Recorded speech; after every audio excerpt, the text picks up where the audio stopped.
All right, everyone, welcome back to another Toffee Blues pre-match live stream. Got Paul joining me in a moment, but just wanted to start the stream off. Want to keep it a nice positive one today because hopefully we're going to win this game. Got a couple of people in the chat already. I'll wait till we've got a few more actually before I start reading comments out. But yeah, as I said, Paul joining us today. Burnley at home today. Going to be a really tough one, but let's just hope we can get the 3 points. 3 points will move us to 2 points off fourth. So yeah, it will be a real good win today if we can get it. Team news is going to be out in a few minutes as well, and I'll make sure that is rolling along the bottom of your screens there, so you can all see it when you come into the stream. But hello to Erwin Koeman, who's back in the stream. Thank you for joining me on Turfcast's YouTube channel today as well, when you're coming in and supporting. So that was really helpful. I don't know if James is in the chat. James Brinkley.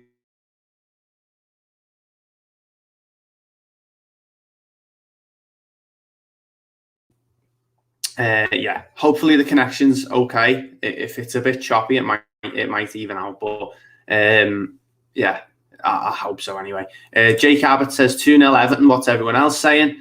I think 2-0 is a decent prediction. I've said all week that I think it's going to be an early goal maybe for Everton, and we're going to defend it for 80 or 70, 80 minutes and then probably get a penalty in the last minute and seal the points. And that's what I'm hoping for.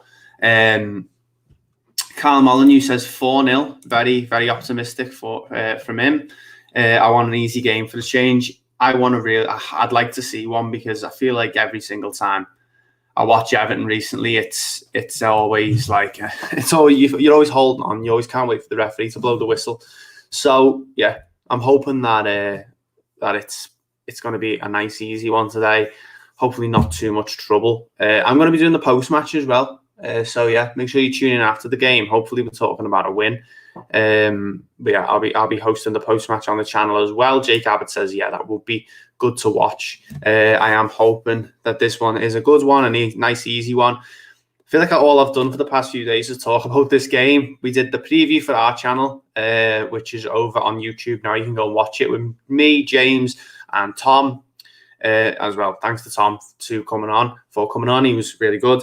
And then we also had it was on No Nay Never's podcast talking about this game for the opposition view with Natalie. You can go check that out on the channel. That's out now.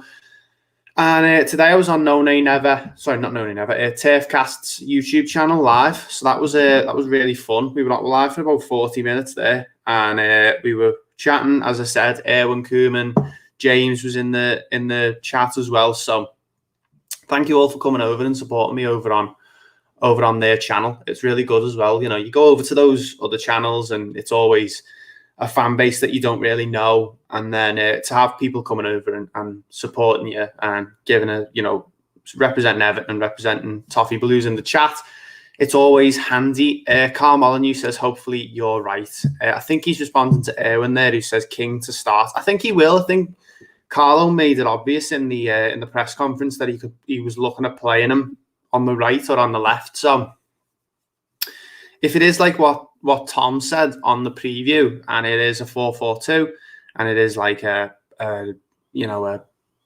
sort of formation, then I'm hoping that's what's going to happen, because we need to see more of Josh King, don't we? Really,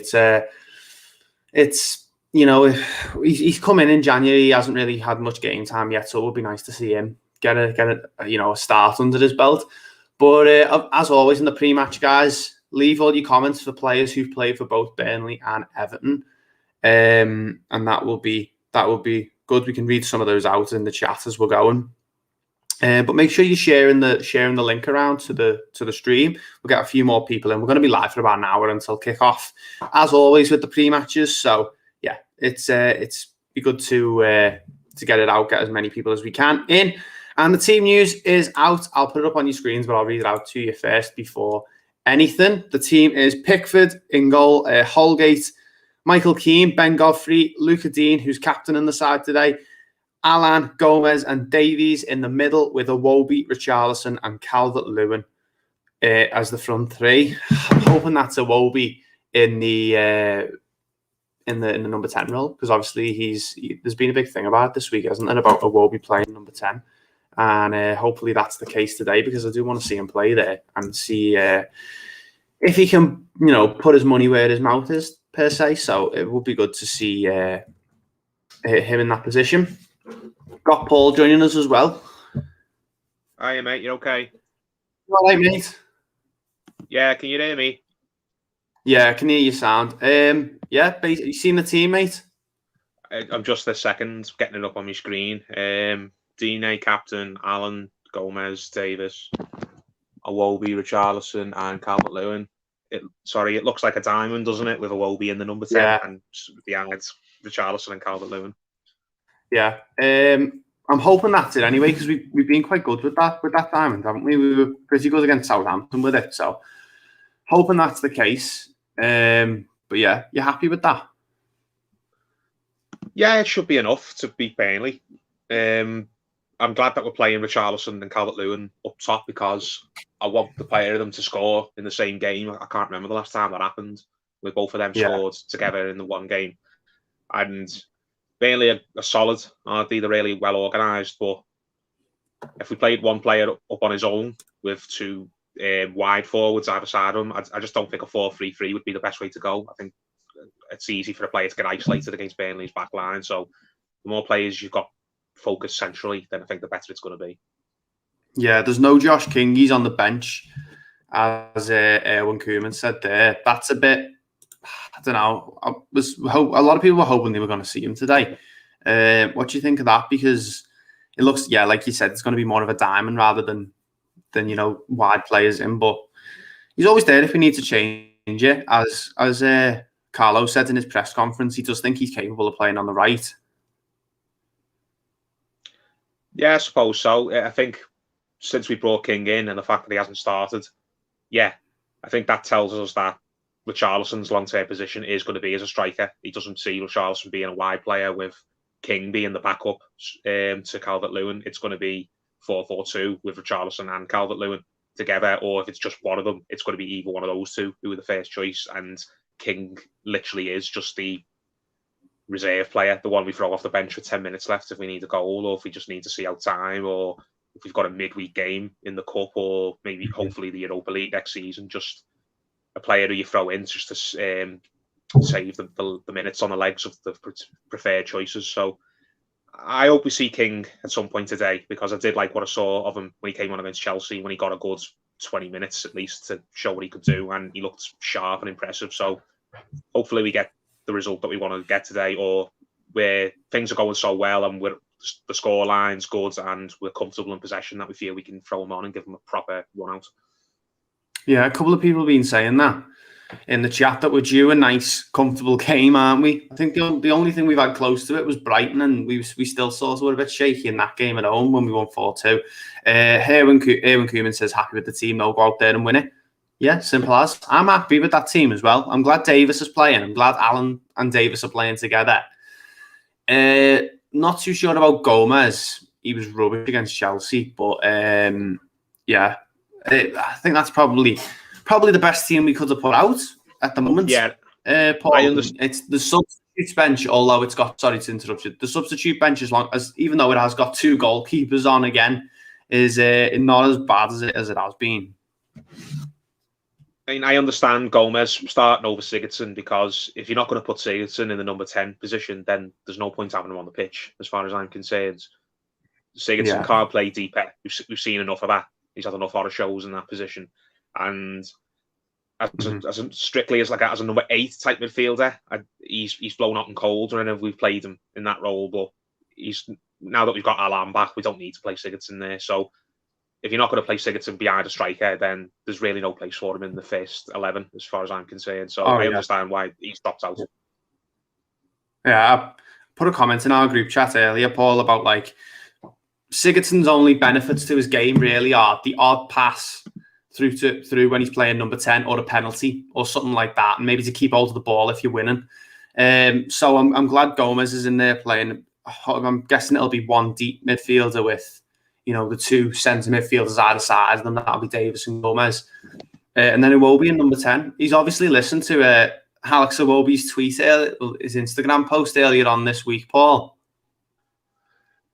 You know what, mate? If Iwobi doesn't do anything today, if he has another stinker, then he can shut up and never mouth off again, because that annoyed me when he did that. It really did. I saw some people like sticking up for him, saying that, oh, it's just typical, Evertonian over the top reaction on Twitter. Like, we just look for reasons to go after players. But I was saying to Thomas when we did a video a couple of days ago, he must know that when he tweets something like that, that's going to get attention, and that's going to pick up. That's going to give people a reason to talk. And as we saw, Ancelotti got asked about it in the press conference. So Iwobi knew full well what he was doing when he put that tweet out. And Ancelotti's told us to put his money where his mouth is, as you said. All right, then, if you think you're so good at the number 10 position and you're sick of waiting for your opportunity, here's your opportunity now. Go and make the most of it. And if you don't make the most of it, then don't ever knock on my door saying you deserve to be in this team, in this position ever again. Yeah, it really took me by surprise, because I always considered Iwobi as being one of those players that's like got a good attitude. He'll play in a few different positions for the team. He'll do what needs to be done to win games, and he's played in a lot of positions this season.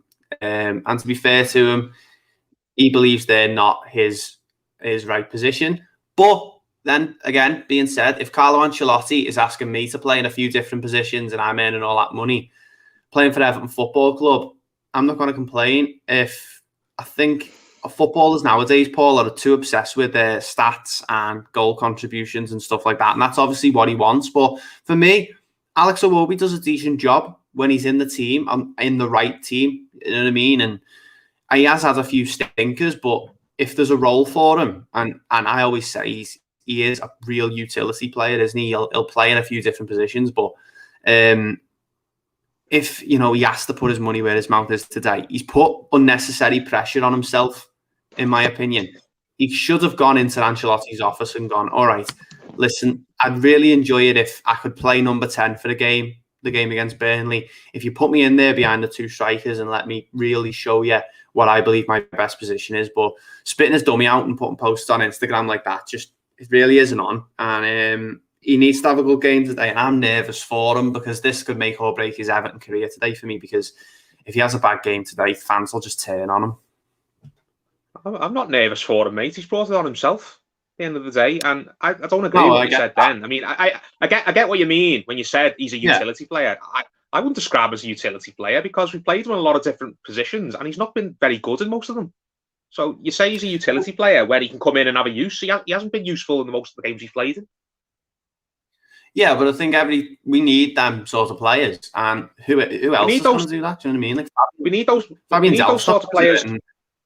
No, we need those sort of players who can do that and be good when they're actually asked to do it. Not people who just come in. Yeah. We can ask Jordan Pickford to play at left wing back. He'd probably do it, but it doesn't mean he's any good. Does that mean he'd be useful at it? No.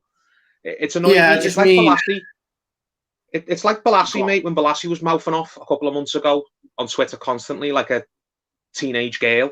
It's like, I don't get the entitlements of these footballers when they're saying, what they're essentially saying, Balassi and Iwobi now as well, is, I want to be playing in this position and I want to be playing there regularly. They're not realising the fact that you haven't played there as often as you'd like to, because you're not very good. If you were good, you would be there. Iwobi said, there's a reason Iwobi's never played number 10 for us before now. It's because he's not shown enough under Ancelotti or Silva before that. So I'm not nervous for him. You want to give it the big talk, go and do something today. And if you don't do something today, shut up forever, quite frankly. Yeah, what I meant by that is what Aidan Fitzmaurice there said in the chat. All eyes will be on Iwobi today. Any mistake made will be noticed and talked about. Big game needs for him in.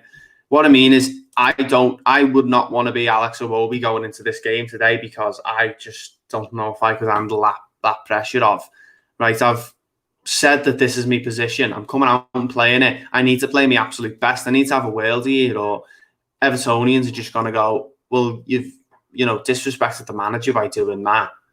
And he's not shown up, but I'm hoping he does. Obviously, I'm hoping he does, because if he does, it means Everton are going to have a good game, because your number 10 is that important nowadays. So, I just really, really want.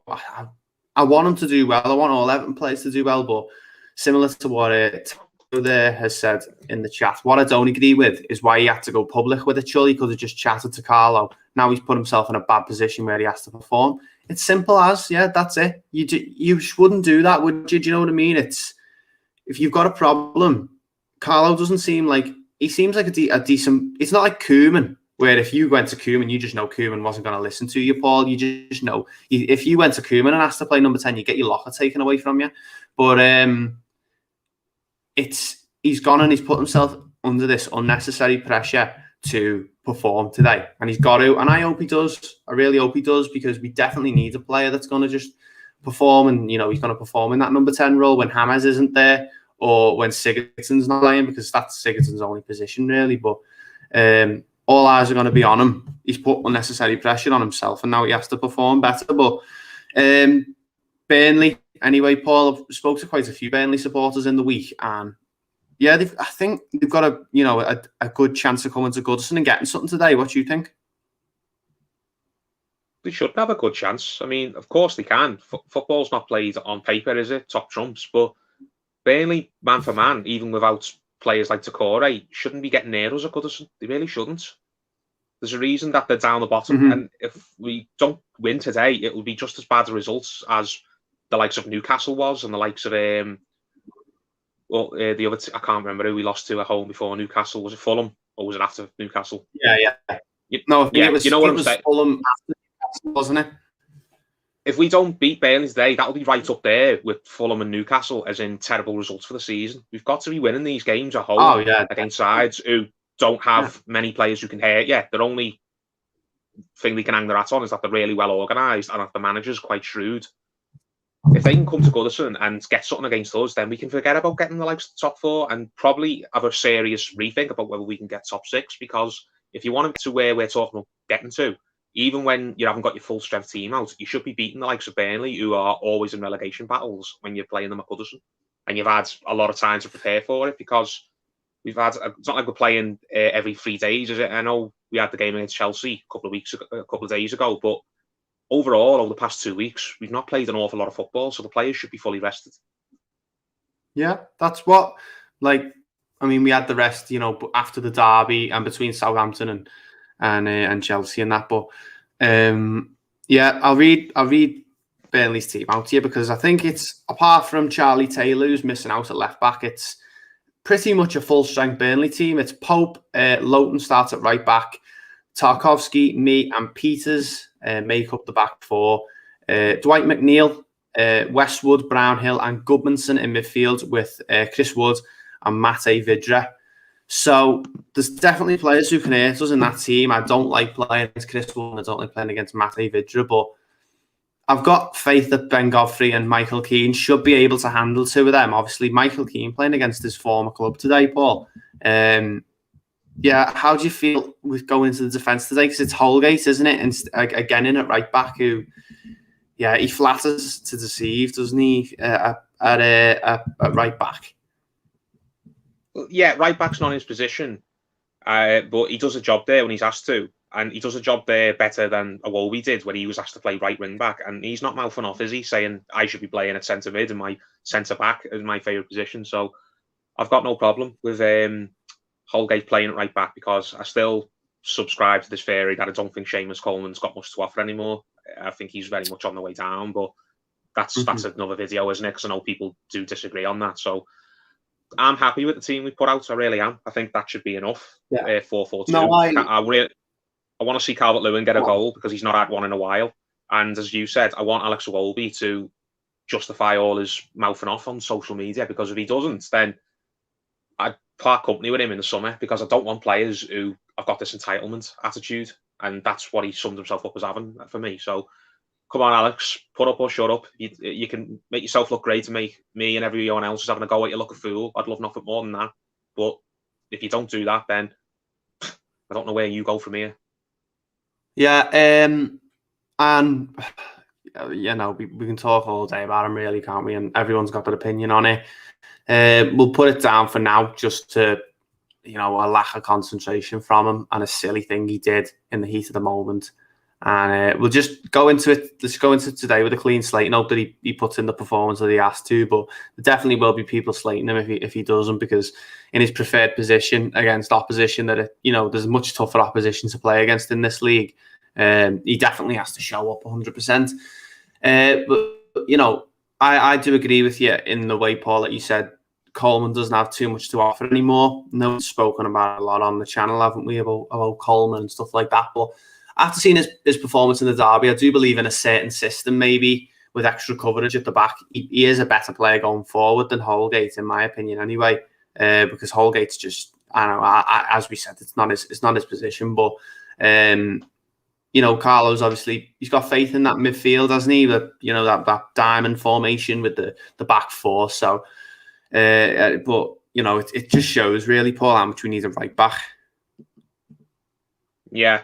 We've gone over that, haven't we? Right back, whether it's going to be Max Adams or someone else, but we're just going to have to make do with what we've got for now. But I want to see Yerry Mina and Godfrey at some point. I know Godfrey started playing centre back a lot more in the last few weeks, and he looks like he's absolutely perfect there. I know we signed him to be a centre back, but the idea probably wasn't going to be that he played there much this season. It would be more of a Godfrey's played more than anyone expected when we signed him in the summer because of injuries, but when he has played, it's mostly been in one of the full-back roles. But the last couple of weeks, when he's had the chance to go in the centre, his natural position, he's looked amazing. So I want to see what Godfrey's like in partnerships with the other players. What's he like when he's paired with Holgate? What's he like when he's paired with Keane? What's he like when he's paired with Mina? So we've seen a little bit of him and Keane the last couple of weeks. I think we'll probably see a lot of him and Holgate next season if we get the Europa League.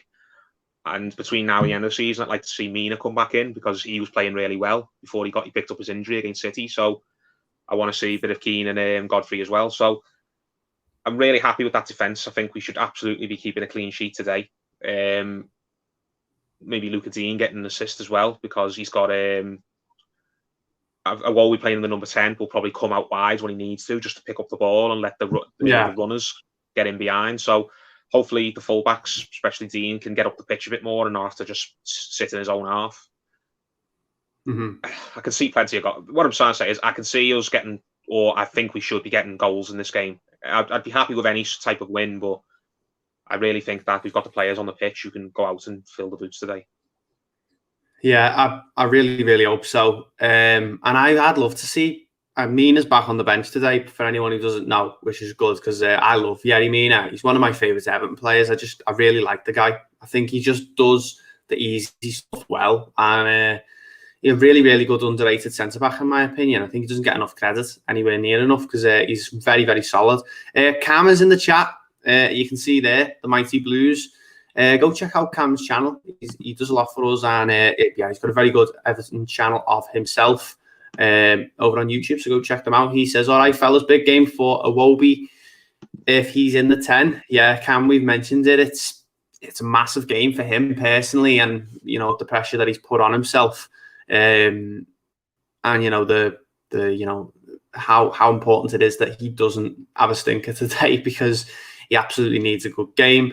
I want to talk about Alan for a second, Paul, because I absolutely love him. I think we've made a lot of great signings this season, and they're all very good in their own ways. But Alan, for me, is definitely one of the standouts. He was fantastic against West Brom when he came on at the Hawthorns, and I don't think he necessarily played bad against Chelsea either. And against Southampton, he had to be covered for a bit. But what have you made of Alan in the last few games since coming back from his injury? He's proper Everton, isn't he? Alan, he's a little buzzsaw in the midfield. Evertonians just like players who get around the pitch and look like they're really sweating the knackers off, which is what he does. Like players who don't stop and are all action, even if they're not the greatest on the ball or they're not very noticeable in terms of getting assists and goals and things like that. Same reason everyone loved James McCarthy for the season, and the reason everyone had such high hopes for Besic at one point. We just love players who've got lots of energy, which is what he's got, and we like players who kind of open their mouth and shout. So I think when Goodison's full again, Alan will be a player who we get chance out for him really early into games, and he gets the fans up. I think of all the players who we signed in the summer, I think he's the one who supporters are going to look at when they get back in the stadiums and think, oh my God, what a great little player we've got here.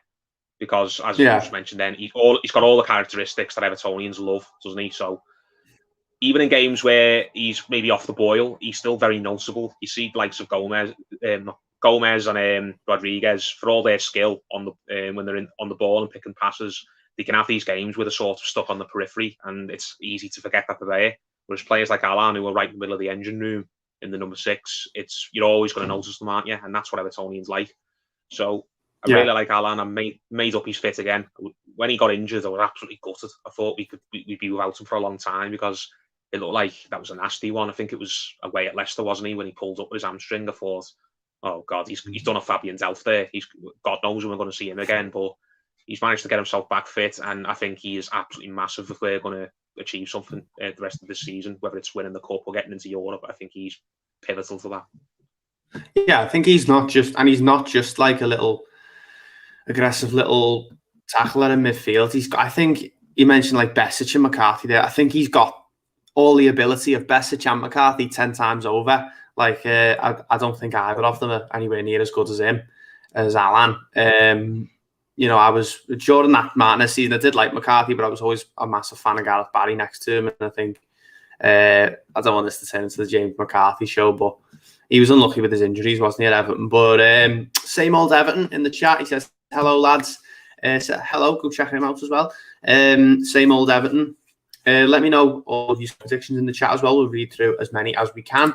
Jake Abbott says, I agree. I do think Yerry Mina is underrated. Yeah, I'd love to talk about him more, because it never seems that we talk about him really, because he pops up with a goal every now and then and he has a good performance, but he doesn't do anything that's mind-blowing like we have to talk about him. So I think we should really commit some time to talking about him, because he's for me, he's an important player to the squad.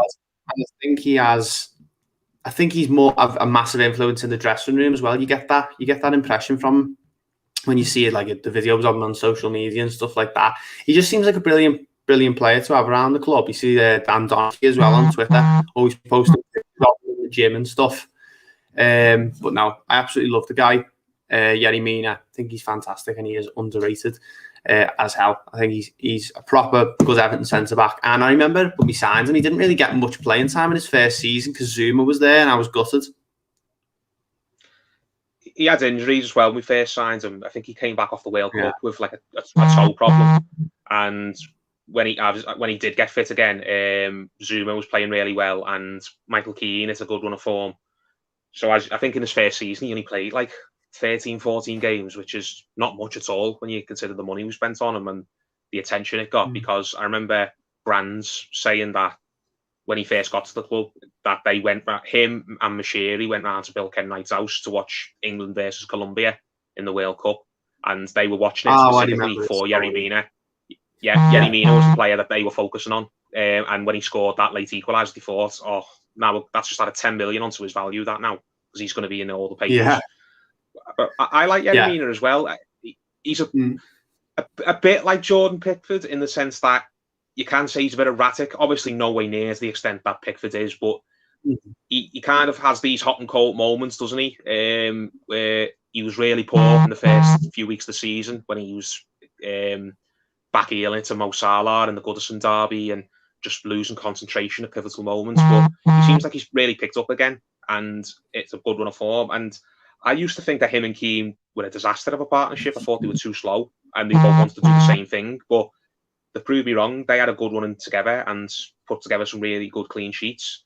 So whether Keane and Mina are the long-term partnership, I'm not sure. That's what I was saying earlier on when I was getting at. I want to see Godfrey and Mina together, because I think if those two gel, they could be an Everton centre-back partnership for 7-8 years, hopefully. Yeah, because I think they complement each other really well. I'll say this as well. Last thing, the best Holgate ever looked for Everton was when he was partnered with Mina last season, wasn't it? Oh yeah, definitely. So, yeah. Forgot about that. I think Mina's one of those defenders where he's very loud on the pitch as well. You get that impression. He's very loud on the pitch. He's the link between all the other defenders who are vying for that spot, isn't it? It seems like he can play well with any of the other three. Or he can definitely play well with Holgate and play well with Keane. And I definitely want to see if he can play well with Godfrey, because you think on paper they would be able to. So I wanted to see that at some point. But I like Yerry Mina. I know he's on massive wages and we pay a lot of money for him. And I think he's got 2 years left at this summer. He signed a 5-year deal and this is his third season. So I think if this summer we either offer him a new deal or we look to move him on. But I'd like us to offer him a new deal as long as he doesn't want a stupid raise in his wages because he's on high ones already. I think he's a good player to have around. I really do. Yeah, definitely. I really like him, and I like his attitude. I like his ability. And you say like that he is quite erratic. He can be, but I think you can forgive that at times because at other times I think he's quite settling. It's strange. It's he does seem to have like a good head. And from where I sit in the Gladys Street, every time I look up, he seems to be shouting, at the other defenders and seems to be organising people. So looks really good. Same old Everton says 2-1 Everton. Can't expect an easy win. Burnley need the points as much as we do. Burnley have 4 points, I think, off the relegation zone.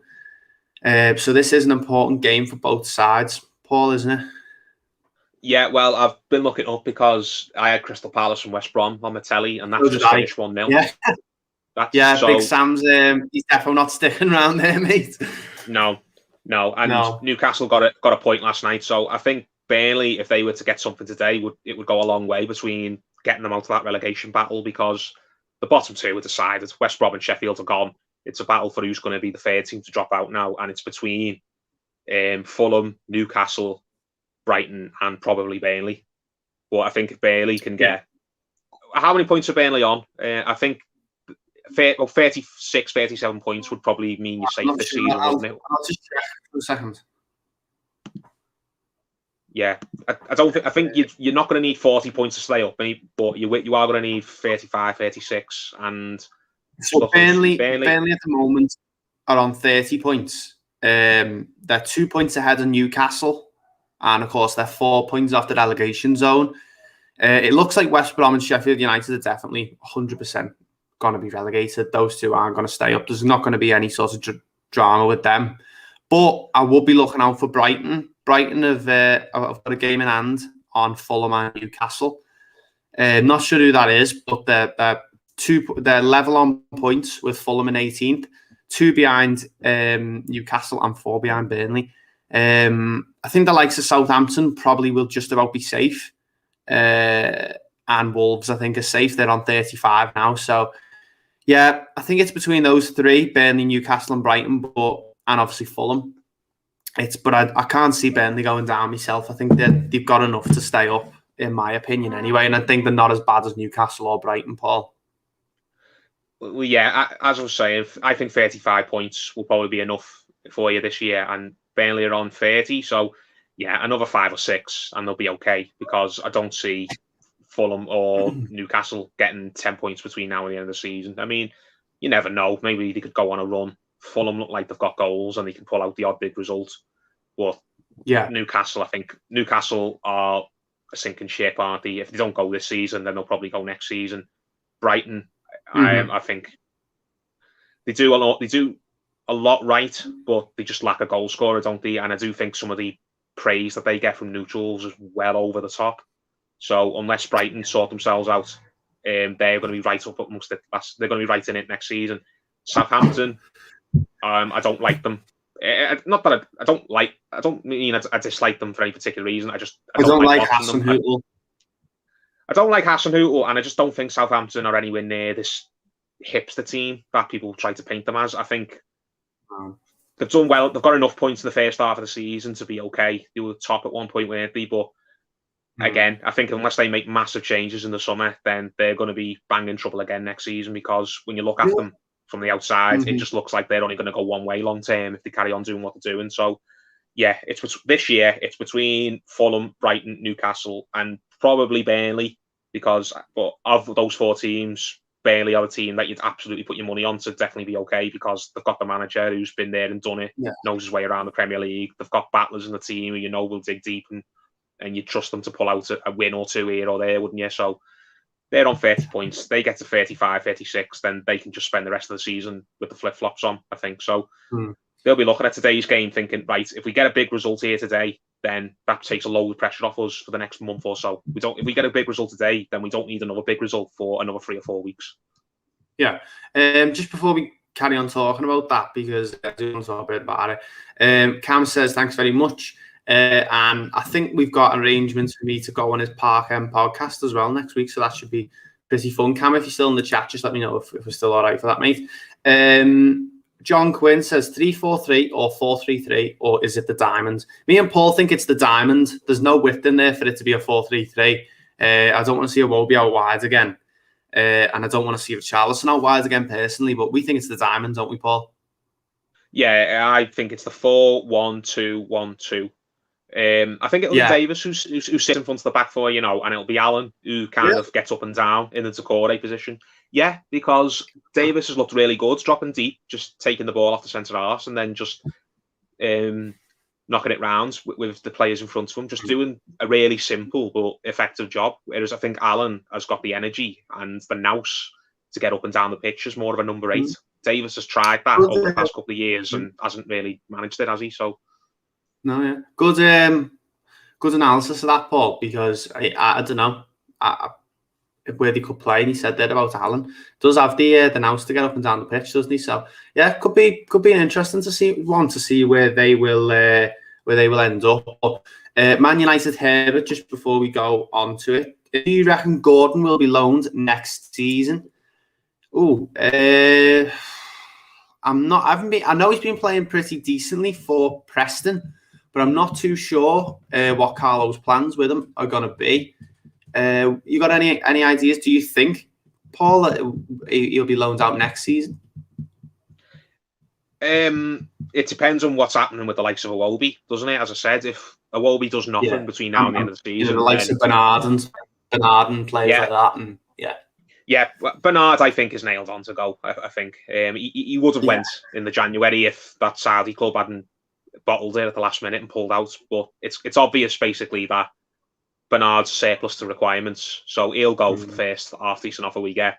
And it depends on what happens with Iwobi. If he plays really well between now and the end of the season and justifies Carlo's faith in him, then I think Iwobi will stick around and play a big part next season. And if that's the scenario, then where do you really see Gordon coming in and getting minutes, other than maybe the odd appearance off the bench in the Europa League? So I think if we go out and sign a new left winger next season, or we make some plans that really involve Iwobi playing a lot more, then I think Gordon will probably go out on loan. If Carlo decides, look, I don't want Bernard, I probably don't want Iwobi, there's no money for us to bring in a new left midfielder, we need to focus on getting a right back and a centre mid, then I can see Gordon coming in and playing his part in the European games, to touch wood if we qualify in the Cups. But it just depends on how the squad gets restructured in the summer, really. I think full strength Everton now, there's not really a place for Gordon. He'd only get in if we look to move on some left wingers and spend the money elsewhere. I'd like us to sign a new winger in the summer. I'd like us to, someone like Bailey or someone like that. But I would like to see us maybe move Bernard, and if we get a good offer for Iwobi off like a Crystal Palace or Wolves or someone like that, and there's a decent offer there, then I think I would take it for Iwobi. And I'd like to see Gordon come back off loan and be second choice maybe, or play in the cup games with a better new flashy winger ahead of him. But that's just my opinion. We'll have to wait and see what happens. But thanks for your question, mate. Back to the relegation battle. I've got a sort of, I don't know what Wolves are going to be like next season. They look clear of it this year, the 5 points clear or something like that. But I just think they've gone off the boil massively, Paul. And I do think it's a good bet to maybe think, okay, I think Wolves might be down there next season. I mean, they've been very unlucky this year. They've had a lot of things go against them that they couldn't have predicted, and they can't really do anything about. They had Jota basically to find a transfer request in. I think, did he go to Liverpool like one of the last days of the transfer window? It was very late on, wasn't it? It was a bit of an off-the-cuff transfer, wasn't it? Yeah, like no one predicted that coming. It wasn't a story that was dragging on for weeks and weeks, and you weren't sure whether it is going to happen, is it not. It just seemed to come out of the blue, and then within a day it was done. So Jota basically got off and left them. They had Jimenez as well. Yeah.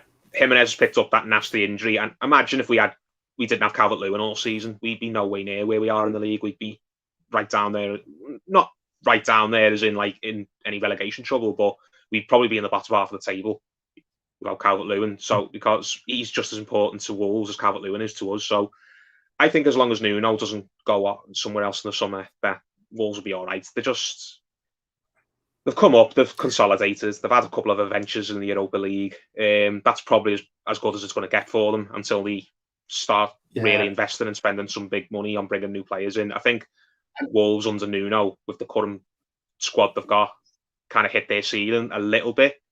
And they're just dropping off a little bit now, but I still think they'll be okay. They will go into a relegation battle unless they just have a really bad summer where Nuno leaves and a couple of other important players leave.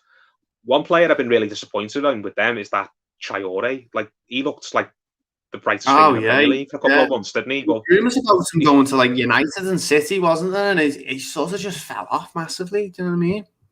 Yeah, seems like he's missed his moment now, because last season he was the dog's bollocks, wasn't he? He was an absolute tank playing for them. You think, oh, imagine Liverpool if they got him, or City if they got him. I hope that doesn't happen, because we'll never bridge the gap if they get a player like that. But it just seems like he's gone back to just being a run-of-the-mill average wide player.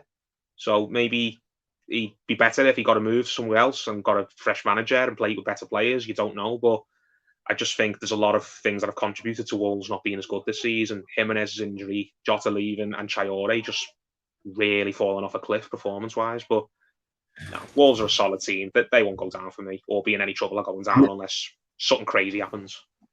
I'm interested to see, though, where they end up like after 20-odd games next season, because, I don't know, we definitely need better players in the summer. I think they need more proven quality in the summer. And I think they maybe need to reinvent themselves a little bit, because I don't know if teams have maybe found out Nuno a little bit. I know when we went to Molineux, I think we found it way easier than we thought we were going to. So, I don't know. I just get a little bit of an inkling that Wolves maybe falling off their perch a little bit. Not that I want them to. I've got no problem with them, but I'm interested to see what happens with that one, because they've been quite disappointing this season, and I'm sure I'll put it down to bad luck with Jimenez and Jota and stuff like that. But Erwin Koeman says Paul got his wish of a Gabaman tweet. We did. We got the Gabaman tweet this morning, Paul, with the update. It's been the subject of scrutiny all day. And like you said, I just don't know if he's going to do it, mate. I don't know if he's going to come back. I think if you read between the lines, I think it's very obvious that he's had a setback. Because Ancelotti was saying before Christmas that he'd probably be playing again in the January run-in, wouldn't he? And that never happened. And he's still, as far as we could tell, nowhere near ready to come back and be in the first team and play a part in first team games. So I think it's obvious that his rehab didn't go the way that he wanted it to. Maybe he's not as far ahead as he thought he was going to be, or maybe he's picked up more muscle problems. But it's just obvious that things have not gone 100% to plan, and that they're at the point now, the club, where they just think that the less they say about it, the better it's going to be for the player, because things leak out, don't they, in football? I mean, Decore's injury leaked out a couple of days before that was officially announced. Gabaman's own injury as well. I remember when Gabaman last season, when he looked like he was fit again and he was training with the team, and I think there was a picture of him going around on social media of some fan met him in a Tesco or something, and he said, the fan said to Gabaman, "Are you nearly ready?" And Gabaman said, "Yeah, I'm going to be in the team in the next couple of days. In the next couple of weeks, me and the manager have agreed that I'm ready." And then a couple of days after that, it was all over social media that he'd had this really bad setback injury, and everyone was like, "Oh, don't be stupid! It's all conspiracy theories." What about this photo that was on Twitter the other day where the player himself said he was fine, and then it came out that the story was true. He was re-injured again. So these rumours, when players picking up problems, they tend to be true, I think. So I'm going to basically admit that I've heard that he has a setback in training, and it's put him back until April time at the earliest. And I'm at the point now where it's hard to even care. That sounds horrible, doesn't it? But yeah, and it sounds. Do you know what I mean? It's like you've got to give him all your support, because he's been very, very unlucky, and it's really sad to see. And you don't want to be like that with any players, but if he's not going to play, Paul, then he shouldn't be here. But I don't think I'd love him to come in and I'd love him to play out of his skin and be brilliant. I just don't know. In his first few games for Everton, I liked him. I thought he was decent. He played some nice passes, and it was clear that he was good enough to play for Everton, which is the first test, isn't it, really, whenever we sign anyone.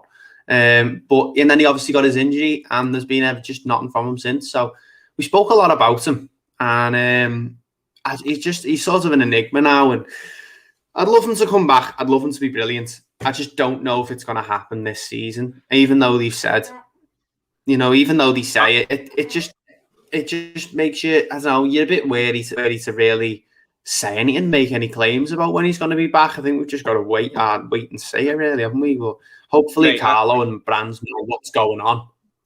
Mate, I've made me peace with the fact that I don't think he's going to play for us, because I can't think of any other player who's been out as long as he's been out and they come back to football as good as they were as when they left it. It just doesn't happen. Look at the likes of Owen Hargreaves. Owen Hargreaves was it. Owen Hargreaves, who got an injury and come back, and he's just not anywhere near the player he was. There's the likes of Yakubu, who was brilliant in his first few seasons for Everton, done his ACL, not his ACL, sorry, his Achilles, and he wasn't the same player. So these bad injuries do have a tendency to really ruin a player's career, and it's so sad. And I hope he comes back fine, but I don't know if it's going to happen. But sorry to interrupt you there, Paul. Just players like that, mate, they can have all the talent in the world, but when injuries just crucify them like that, then it doesn't matter how hard they train, how physically fit they get themselves. When they get back on the pitch, it's just not the same, and they can't do it anymore. Owen Hargreaves famously said that when he picked up his injury for United, I think it was after the year they won the double, the Champions League and the Premier League, he picked up a really bad injury in the final weeks of the season, but he played through on painkillers, and then he went over to basically get his knee sorted out in the summer, and the surgeon said to him, I don't really think you're going to come back from this, And Owen Hargreaves was like, what are you talking about? Like, what do you mean I'm not going to play at the top level again? I'm only 27. This is just an injury. I'll get over it. And fair play to him. He tried really hard. He did everything he could do in training. He felt so fit and so ready to be back out on the pitch. And then I think it was against Wolves or someone like that. It was a game at Old Trafford, I remember, when he started, and he lasted like 4 minutes and had to just be pulled off because it was so obvious that he couldn't be out there. Doesn't matter now. He passed all the physio staff said that on paper, all his muscles were all fully healed and he felt physically fit and he could handle the pace. But when he actually got out there in a live game, he just realised that he was in the ocean without any armbands. He had no chance, and he just had to be pulled off, and that was basically the end of his career. I hope that's not the case with Gbamin, but it's hard to shake that feeling of, even if he gets himself physically fit again, when he's put out on the pitch and expected to perform, what's it going to be like for him? Is he just going to get the fight of his life and realise that, oh my God, I can't do this anymore? I don't know. Mm-hmm. You wonder. Erwin Koeman says, can we close the gap on top four? If we win this game today, we're 2 points off. So, I don't know, after the Chelsea game, people sort of wrote it off, but then dropping points today has massively helped us. You know what? I think we should need to stop putting ourselves like, let's finish here and let's finish here, because we're just going to try and win all the games we've got left. Let's just try and get, I think there's 11 games left. Let's just try and get 33 points. Do you know what I mean? It sounds like I'm just making a stupid statement there, but you've got to try and win every game. And I think we're capable of winning all the games now between the end of the season. And I think let's just try and get 30 odd points, see where we end up. And, 25, 30, definitely take that. Just finish as high as we can, to be honest. That's all I want, really. Erwin also says, let's get Neves from Wolves. Don't know if he'd be the right player for us. I don't know if he's really got the pace, maybe. No. I like Neves. I think he's a great player, Neves, but we'd never get him onto Wolves, mate. He demands stupid money. He's more important. He's probably the most important player in their team, other than Jimenez. You'd need to pay 50, 60 million to get him out of there. So yeah, and he's not worth that. It's simple as. And I don't know if he's the sort of player we really need. If we're going to be playing this diamond formation, I don't think so. Let me just see. Stephen there says, this game's got 1-0 all over it, but it should be going for at least 2 or 3. I wouldn't say it's got 1-0 written all over it. I think it's got any team could win written all over it. I think these are a good side, and I think they need the points. we're not fantastic at home. I'm glad we got that Southampton win to put the bad home form to rest. But these are lower down in the table in Southampton, so why can't we go out and beat these today? No reason why not. Davis is overrated, by the way, because he's had a few good games. He's all of a sudden brilliant. I think people are just trying to be positive about Tom Davis. He has been playing really well. And I don't think people are overrating him. I think people are just, playing him up, trying to get him, because we know footballers read social media. We know football fans more than ever now have more in a say on how players play, I think. And Tom Davis, I wouldn't say he's overrated. I don't think anyone's overrating him. No one's saying he's this good or that good. It's just he's playing well at the moment, and we want to see that. So people are bigging him up because he deserves it. He's been playing well. Inky Squid says, sorry, I was arguing with some guy about a copyright strike on one of my videos I uploaded today. I won, by the way. It's a nightmare when that happens, mate, but I'm glad that you won. And welcome to the stream. Thank you for coming and supporting us. James Brinkley, thanks. I shouted you out earlier in the stream, James, but I don't think you were here. Just to say thanks for coming on to Turfcast this morning and supporting me. And being in the stream, because it was nice to have a couple of recognisable names in the chat to read from. He says, we have to come out the track quickly today. If we let Burnley grow into the game, I can see us really struggling to break down their backline. I just can't see where our creativity is coming from. I can see where our creativity is coming from. I think it's coming from Luca Dean, hopefully Iwobi and Richarlison and Calvert-Lewin. But I agree with that statement that we have to come out the track quickly today. If you were still in the stream this morning, Joe from Turfcast was talking about how Burnley, usually if it's 0-0 at half-time, they win the game. They're not very good at coming from behind, but they are good at getting the odd goal when it's something like that. So you agree with that statement? Do I agree with the statement that once they get their noses in front? Yeah. Right. Yeah, when they get their noses in front, they're probably the best team in the league, at least of the teams that are down there in the relegation scrap. They're the best team of just shutting up shop and making it hard for teams to break through, aren't they? Which is what you've got to do when you're down there. If Brighton did a lot more of that, then Brighton wouldn't be as far down as they are. And so the same could probably be said about Fulham. But these teams, under their managers, just have their philosophy, don't they? Their set way of playing, and they're not going to change it, even if it means the difference between staying up and going down. But that's why Burnley, I think, of all the teams that are down there, are the team that you'd look at and you think, no, they'll definitely be all right then, because they know when to go for broken games and they know when to do the opposite of just to throw every man behind the ball. They don't take risks that they don't need to take.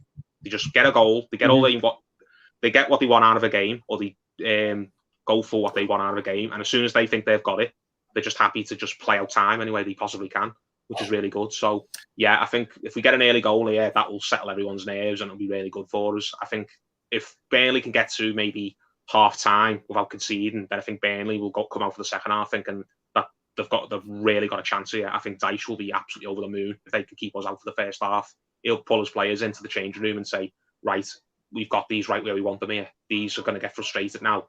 And all we've got to do is just stay patient and hit them on the break, which is what they did to Liverpool when they went to Anfield, wasn't it? They just stuck in the game, waited for the moment to come, took it when it did, and then just kept it simple and played out time and got the points. Bobby Lee Ross there made a good comment saying, you say they're the best team at keeping leads, but last time we played them, we got a draw from behind. Yeah, I think what Paul's point is, though, and I don't know, Paul, I'm just going to try and I think what your point is, and because I agree with you, is that, that game, we went in 1-1 at half-time. Brady scored really early on, and then Calvert-Lewin equalised. I think it's that if the game is, if they get a lead late on, they're very good at defending it for 20 minutes of constant defending, aren't they? And they play similar to us. I think we've just got better players. They're good under siege, is basically what I'm saying. Yeah, that's what I'm saying earlier. They've got very streetwise defenders who don't do anything rash and give away stupid free kicks in and around the box or get themselves in trouble, sending sent off and leaving all his teammates in the lurch. They don't do anything stupid, and that's what a lot of these teams who are down there fall down on. Newcastle and Brighton and Sheffield, especially, and West Brom. They just seem to sabotage themselves a lot of the time. They've got been in games where the points look there for them, and it just seems like they can't just keep their heads for a prolonged period of time. Whereas I think Burnley are a lot better than that. Tario says, if you haven't played, he thinks he's talking about Gabamon here. He says, if you haven't played football for 2 years, of course your skill's going to drop like any other skill which doesn't get used. I think it's a bit different to any other skill though, Tario. I think the football in the Premier League definitely is a very physical game, and you having injuries as well. We've seen it in the past that it weighs very heavily on footballers' minds. Like, I'm not going to run for this ball that's about to go out because I'm scared of doing my hamstring, or I'm scared of going into this tackle because I've been hurt in one before and I've lost 2 years of my career to it. So I think it's a little bit different in a way, and I think just look at Andre Gomez. He came out the blocks brilliant with Everton. He got his injury and he looks incredibly slow now.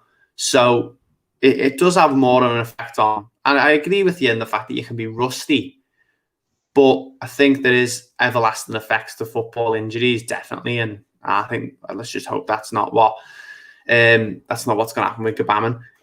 Inky Squid says, I'm local to where Sean Dyche was born. Interesting fact no one probably cares about. Where is that? Because I don't even know where Sean Dyche is from. I don't think he's from Burnley, is he? But let us know, Inky. It'd be interesting. But we're going to be live for another 5 or so minutes, guys. So get your score predictions in and we'll react to some of them. We'll try and we'll say if it's a good take or a bad take, in our opinion. But yeah, last few thoughts.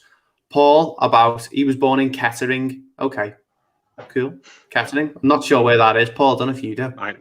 No, I don't. I've heard of the place, but I couldn't tell you what part of the country it's in. Portsmouth 0, Salford 0 is the score. I think it's gone to full time now. I think we should be going to extra time, that game in the Papa John's Trophy final. Is that the?